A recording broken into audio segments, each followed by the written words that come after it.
The first question is from Frank Zealous Ideal 846. Hi, Gordon. Australia is one of the largest exporters of LNG and a major energy producer. Yet Australians still pay relatively high prices for petrol and gas compared with countries such as Qatar that have large hydrocarbon industries.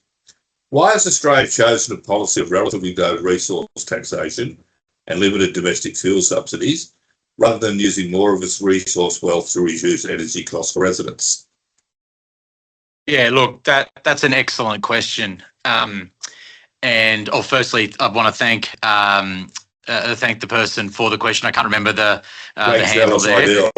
Yeah, but no, thank you for the question. I think, not only is this an important area of policy in the Parliament, but it's also a really topical point of conversation, both in the electorate of Robertson, so on the New South Wales Central Coast, where I'm from, but also to, right across the country. And you only have to open up your social media feeds, switch on the telly, open up the paper, whatever it might be, and see that people are talking about resources, and that people are talking about, what does a fair go and what does, as Kevin Rudd would say, a fair shake of the sauce bottle look like when it comes to our resources. And and I'm going to give a bit of a long-winded answer, so sorry for being a politician for a sec, but, I'll come to the meat of it in a tick. But, I was at a school recently and I was talking to a group of year 11, year 12 students,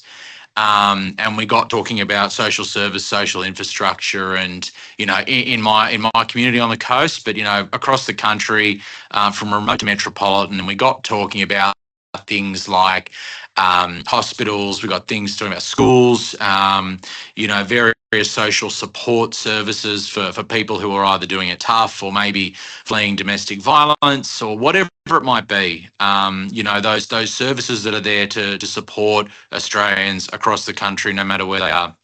And the point was raised that, why is it that, across a period of time, like for years, why is it always that, one is funded over the other, or decisions have to be made, or things pulled back, scaled back, versus things ramped up and ramped, to the point where funds are sort of being placed into different things? And that, that got me thinking that, what is a fair go when it comes to sort of our resources and things like that? There's been people through the media talking about, what does taxation look like on our resources and the like. And, I think, personally as a member here on the coast, or on the coast, I should say, that we really do need to consider a form of tax or a form of levy, on our gas exports in particular. I think this is a really important point, and a really important topic that we need to be discussing and considering, because it's happening right now. That conversation is happening in our schools, as I've just told you. It's happening in our schools, it's happening on the street, it's happening at the pub, it's happening in restaurants, it's happening around dinner tables. Like I said, it's on your social media feed and that sort of thing. And, I think when you talk to the average punter on the street, or, you have a chat with someone at a mobile office, or when you're door knocking, or, when you're meeting with constituents of all ages, might I add, of all political persuasions, male, female, no matter what their profession, they're all at the moment talking about, what does a fair return look like on our natural resources? In particular, what does a fair return look like on our gas exports? So, I do believe that now we really need to consider, what this proposal is, what this debate is, and really look forward as to, how could this benefit the country, in ways that we haven't seen before.